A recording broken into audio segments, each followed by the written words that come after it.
Hello guys, and welcome to Sunday Drivers Cup 2022 season, round 17, and today we are driving around Oulton Park. This is the third time we are driving around this track, and when I think about the Oulton Park 2 races comes to my mind from this season, so this is race 3, round 3, where I was trying to make a move on to the Lodge corner.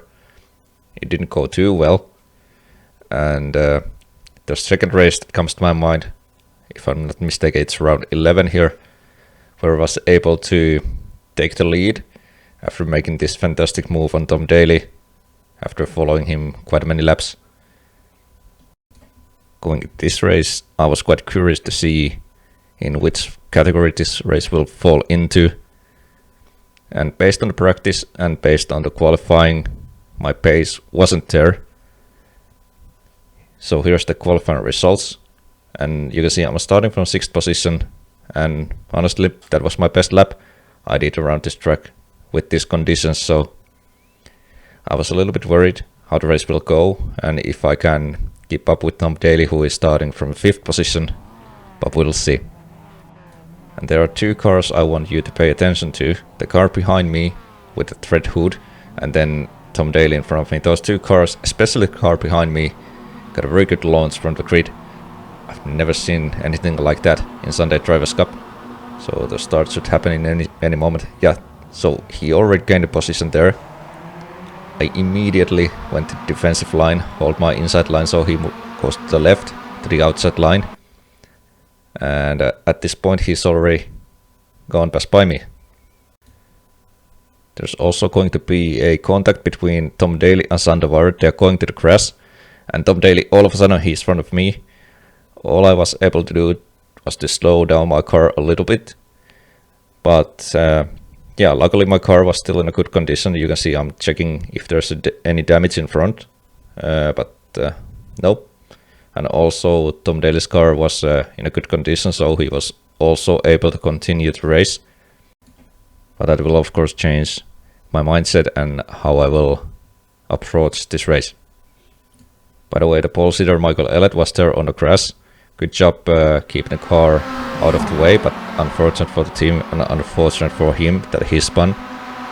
But with the cold tires, that's very easy to do sometimes.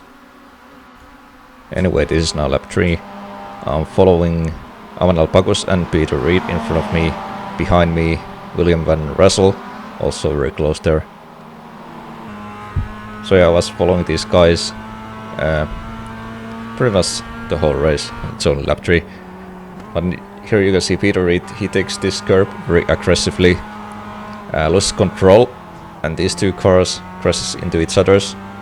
I had to slow down a little bit to avoid the contact, gained 2 positions, but then you can see this iRacing Netherlands driver taking advantage of that. So I gained 2 positions, lost 1. And Team Lancaster behind me also very close there. So at this point I was just holding my line there. Maybe he was thinking about making a move maybe, but he backed off and I managed to hold my position. Then this is just maybe 10 seconds, 20 seconds later, so this is still the same lap as we are coming to the back straight. I'm using all the draft that I possibly can. Let's see if Van Russell is taking outside line, inside line. Let's see. Maybe a little bit defensive move there, but he chooses the outside line, so I go to the inside, trying to brake a little bit later than him, and that was a solid move. So at this point I'm holding 4th position, and the gap to front is around 5 seconds or something like that. And this is a couple laps later. I think this is lap 8, and you can see the gap to front is getting smaller, so I'm gaining those guys in front. There are the new driver Melvin Twin and Brett Wright leading them. And yeah, so this is gonna be my fastest lap of the race, but it's not gonna be fastest lap of the race. That goes to Stefan Aldering, who was actually having he was pretty much driving in his own league. Like my fastest lap, this lap is going to be 1:44.2 due to the huge draft I get from the cars in front. while Stefan was probably driving alone, and still what his best lap was 1:43.89, so I just couldn't match his pace tonight. Here you can see as we are going through the Nickebrook, I gained a lot of time there, so I'm now right behind Melvin there, car number 86. And during the race, during qualifying, I almost like learned the new line through that corner, and I started to gain a lot of time there during the race, especially the latter half of the race. Something just clicked to me there. So yeah, that was my fastest lap, and I'm now very close to this car in front. So I was just, as we are coming this first corner, I was just trying to maximize my exit. You can see I'm braking a little bit earlier, just focus on my exit, launching the car there, and actually managed to do quite well there. So we are going side by side, and at this point the overtake was already done. And next stop is a Brett ride. And not only it is important for me to make a move on Brett ride because I need those points in individual championship standings, but he's also representing a 1P motorsport, and they're only like 5 points behind our team, so it's very close between our team and their team. So there was actually a lot of stake in this battle. I got a very good exit from the Celos corner. We are going side by side already. So Brett Ride holding the outside line is almost like a deja vu. Just a couple laps earlier what I did. Trying to brake a little bit later. And that's the solid move again. So I'm now holding a second position. But now the gap to leader, gap to Stefan Aldering is almost like a 10 seconds. That's way too much for me. And I was actually slower than him, so no way for me catching him unless he is going to make a mistake or something. So that was pretty much a race for me.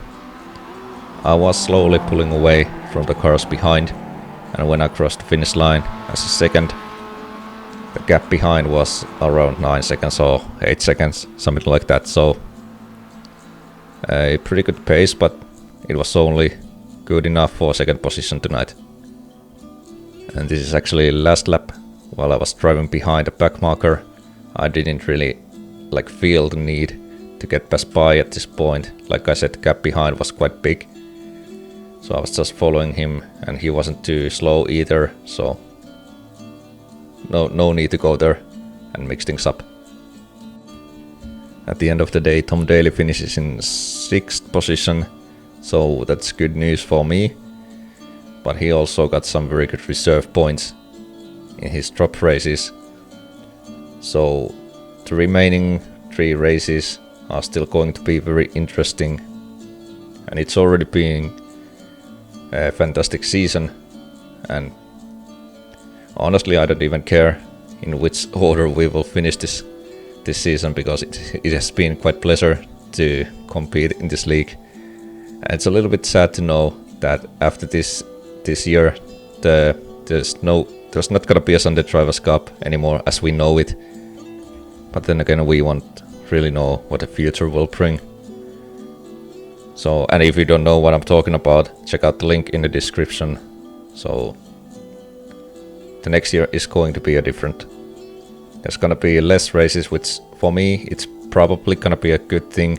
But I think still next year I'm trying to take things a little bit more lightly, as personal life comes to the way a little bit, so to say.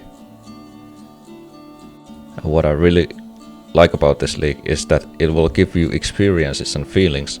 Like I said in the beginning of the video, when I think about Oulton Park, 2 races comes to my mind straight away from this season. And as I was wondering in which category this third one will fall into, I think the answer is it will fall between the 2 of them.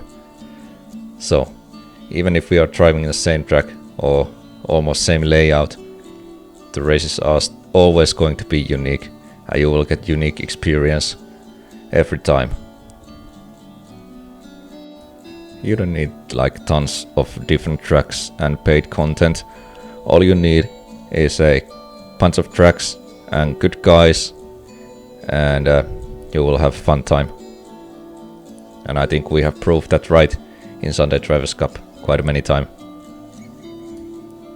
But anyway, enough of that. I'm driving to the pits, so it's time to say thanks for watching, and I'll see you next time. Until then, bye bye.